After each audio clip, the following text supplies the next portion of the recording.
Alright guys, I do personally think that the next Legend of Zelda game for the Nintendo Switch 2 is closer than maybe any of us expected based off of something that Mr. Aonuma had to say, but also if you've been watching my previous videos, I've been thinking that we might see this game more sooner than later. One, because Nintendo has the Nintendo Switch 2 that they want to excite and they want Zelda fans to be excited to pick up the system because there hasn't been a big mainline Zelda game yet. We've got something like Age of Imprisonment and we've got some ports, some updates when it comes to Tears of the Kingdom and Breath of the Wild, but one of the big things when it comes to selling a system for Nintendo is having a massive Legend of Zelda game, a brand new one. We saw that strategy work with the Nintendo Switch 1, we saw it work with the Wii, so I'm pretty sure that Nintendo knows. Mr. Aonuma, Furukawa, Shigeru Miyamoto, everyone there, Koizumi-san, like all of them know that they need to have the next Legend of Zelda game out more sooner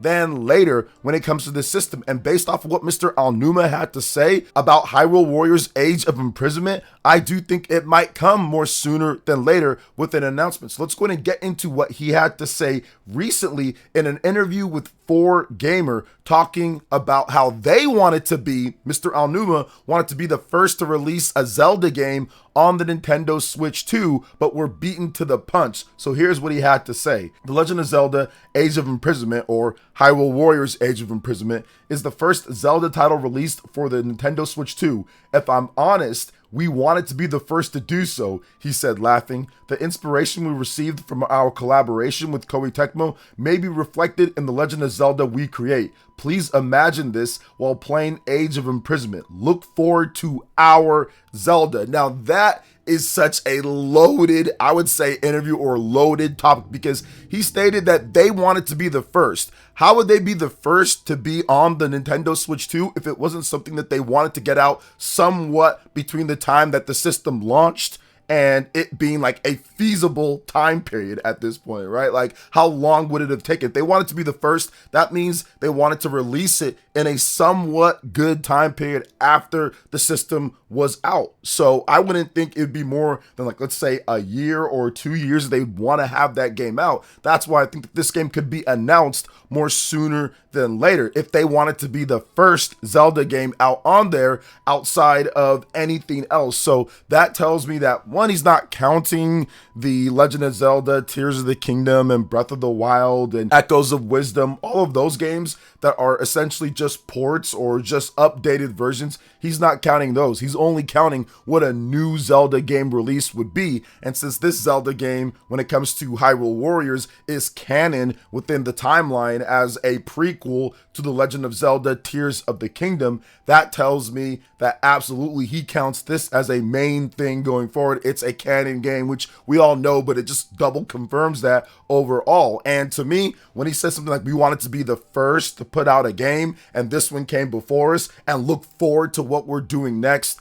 man, there could be something very cool for us when it comes to an announcement for the next Legend of Zelda game. And yes, the Legend of Zelda Tears of the Kingdom did release back in 2023 or so, but that game had been done since around 2022 or even 2021 at some point, and they took about a year or so to optimize everything. So realistically speaking, the fact that they didn't do DLC with the main team, they probably got working on a new Legend of Zelda game for the Nintendo Switch 2 at that point, because the specs were somewhat finalized for the system around the time that Tears of the Kingdom, and even before that when it comes to a release, so they probably already knew about that. And I think that they started working on a new Legend of Zelda game pretty much right after that. So I would expect that if the new Legend of Zelda game is 2 years from now at this point, it had been in development for 4 years plus at that point, considering when Tears of the Kingdom was actually done on the Nintendo Switch 1. So you also have to factor that in. Now, Nintendo has shown that they don't mind actually announcing a Legend of Zelda game well before it's ready, and I know usually they'll announce it and then they'll have delays or there'll be production issues and all of that, but I don't think that that necessarily is something that fans, I would say, hate overall. I think fans, when it comes to Legend of Zelda, they want to know what's happening. I'm more of a person like, hey, you know, announce the game closer to when it's releasing, but I do think in the sense of Legend of Zelda, or in the case of Legend of Zelda, I should say, I think that it is probably important that you do let the fans know, like, hey, we do have another Legend of Zelda game, even though we know that we're working on it, or you guys know that we're working on it. We do have another Legend of Zelda game, and let's give you a little bit of a sneak peek at what this Zelda game is. Now, he does say that there's going to be influences, or there could be some influences on the next Zelda game that they do, and I would guess that it would probably be making more combat moves and action moves, or maybe even multiple playable characters. These are all things that are staples of Hyrule Warriors games, but in particular, when it comes to Hyrule Warriors Age of Imprisonment, that has the best combat that I've ever played in a Warriors game from Nintendo collaborations with Koei Tecmo. This game has incredible combat. It has a really fun battle system overall, and it has unique things that kind of make it satisfying to play the game overall, with different characters that can do interesting things, unique skills, special attacks. And I would say that the pace and flow of the combat, to where you can do unique counters to what enemies are doing, are probably one of the most satisfying things about the combat in the game. I would guess that Mr. Aonuma would want to bring over some of that stuff. Now, I don't think it's going to turn into a super action RPG like Warriors games are, to where you're leveling up all your characters and to where you're doing all these different things where you're fighting a million different enemies at one time like you are in Hyrule Warriors games. I don't think it's going to be that, but what I do think he means is maybe multiple characters, maybe having unique special skills to counter different enemy attacks that are different from what Zelda games usually do. These are all things that Hyrule Warriors Age of Imprisonment does incredibly well, so I'd expect it'd be something like that with the next Legend of Zelda game that they can incorporate, especially on the hand-to-hand combat or the weapon combat that's in the game. So yeah, I think it's going to be pretty cool when they announce the next one. I'm looking forward to what they're going to be doing on there, and I think that if you haven't played Hyrule Warriors Age of Imprisonment, definitely check it out. I think it's a pretty fun game, but yeah, I can't wait to see what they do with the next Legend of Zelda title. I would guess that the next one might be just announced or teased probably sometime next year. Maybe the one more big thing at the end of 2026's Nintendo Direct that we get in the fall. So the fall, usually September Nintendo Direct, I would guess that maybe a one more thing could be the next Legend of Zelda game for a release sometime in 2027 or in 2028. So we'll see what happens on that front. So what do you guys think overall about what Mr. Aonuma had to say here about the next Legend of Zelda game? Let me know in the comment section below. But before we move on to the next topic, please make sure you hit that like button, subscribe if you're someone new, and click that notification bell to get my videos as soon as they drop. All right, let's go ahead and get into the next thing here, and that is what's happening with the Nintendo Switch 2 physical cartridge situation versus game key cards. Apparently, Nintendo is now offering more cartridge sizes for Nintendo Switch 2 games at this point, and this was an update that we got from the R-Type Dimensions 3 publishers and developers out there. So this is what they had to say recently in a post. In Games said that we are happy to share a positive update regarding the Nintendo Switch 2 version of R-Type Dimensions 3.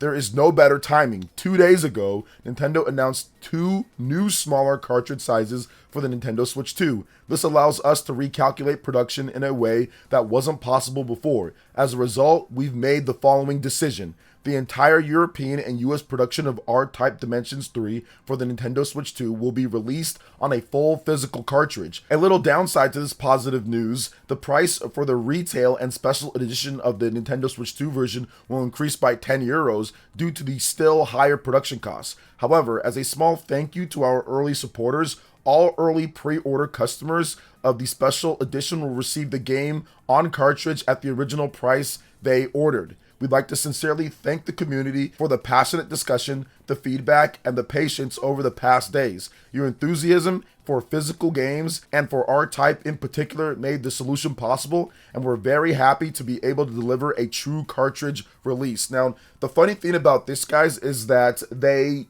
didn't mean to put the whole thing about Nintendo offering 2 new smaller cartridge sizes for the Nintendo Switch 2. So the original update that went out there had a little bit of a typo where they duplicated the paragraph, and they weren't supposed to publish it, where in the updated one, they removed the duplicate information that they weren't supposed to put there. But they also removed the whole thing about Nintendo saying that they have 2 new cartridge sizes. They removed that in the updated post, and shout outs to Nintendo, who was able to catch that before they updated it and removed it. But he screenshotted it, so I have it right here for you guys as well, which was interesting.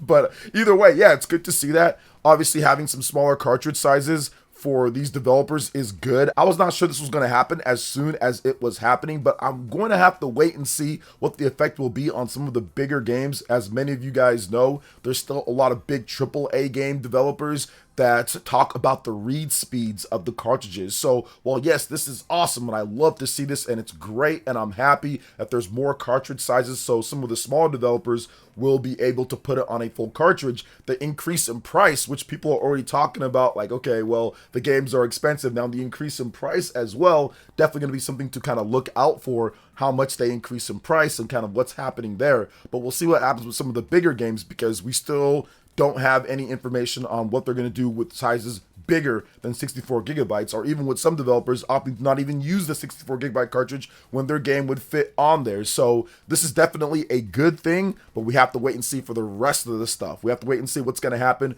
with other games and how they're going to do it and what the prices are going to be for some of the AAA games, but definitely a good start when it comes down to this with R-Type Dimensions 3, although the price is still going to get bumped up. So even though it's a smaller cartridge, it's still going to be bumped up $10 more than what we usually see, or 10 euros more than what we usually see for the price of the game. So once again, we'll see how the community reacts to that. I think at this point, they won't mind that. If you want a real full physical cartridge, then you won't mind spending that extra $10 or that extra 10 euros in order to get that on cartridge. So what do you guys think about this, about what NN Games had to say here? Let me know in the comment section below. All right, and moving on to the next topic here. Looks like we have pretty much an all but confirmed announcement of Starfield coming to the Nintendo Switch 2 in 2026. This comes from Windows Central, which Windows Central, they get a lot of Microsoft PC stuff right overall, and it looks like this is happening. It's going to be coming to the PS5 as well, which we knew about that before, but this isn't the first time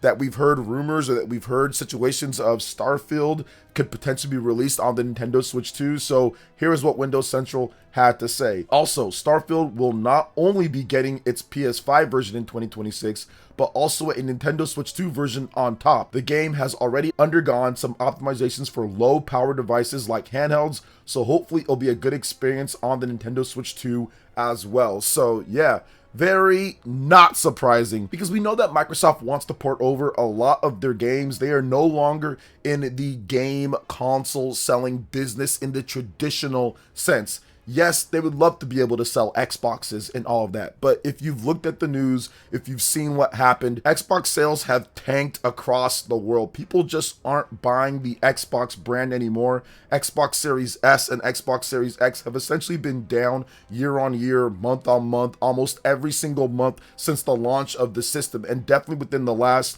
2 to 3 years, it's been down every single time. They don't care about selling consoles as much. That's why they have the whole marketing or brand campaign that everything is an Xbox, because they want you to know that you're going to be able to play their games on anything, whether that's a handheld PC, a Nintendo Switch 2, a PlayStation 5, a laptop, browser, who knows what they're going to be doing. So that's what they want, and that's how they're going to make their money. They're going to make their money, of course, on some console sales. People still going to be able to buy an Xbox Series, but really the real money comes from the software and where you can play them, and of course Game Pass. Those are going to be the things that they're going to be focusing on to try to turn things up to a very different level than what they had before when it comes to the traditional gaming business of a first-party console manufacturer making a system, having exclusive software for that system. Now, do I love the strategy?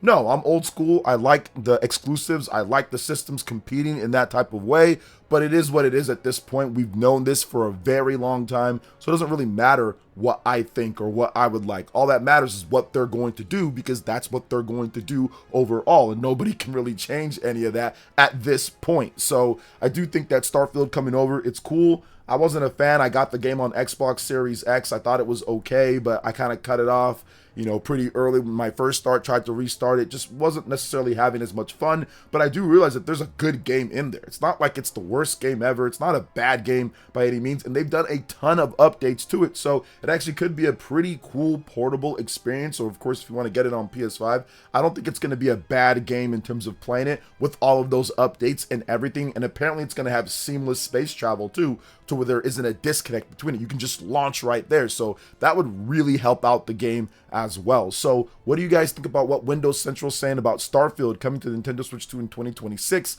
Let me know in the comment section below. All right, and moving on to the next topic here, we're going to be discussing Dragon Quest VII Reimagined. We got more brand new footage with the Adventure Log Part 1 trailer, so multi-part series here of new footage coming in for Dragon Quest VII Reimagined. So Forgotten Lands, fairy monsters, mind-boggling puzzles, and a tale of mystery and darkness. So Square Enix has released a new trailer for Dragon Quest VII Reimagined dubbed Adventure Log Part 1, which introduces the game's world of Forgotten Lands, fairy monsters, mind-boggling puzzles, and a tale of mystery and darkness. Now, Dragon Quest VII Reimagined is due out for the PS5, Xbox Series, Nintendo Switch 2, Nintendo Switch 1, and PC via Steam and the Microsoft Store on February 5th worldwide, and I'm looking forward to this one. This looks like a really cool remake of a game that I saw it back when it came out with the PS1 and also with the Nintendo DS, and I never really decided to kind of get into it just because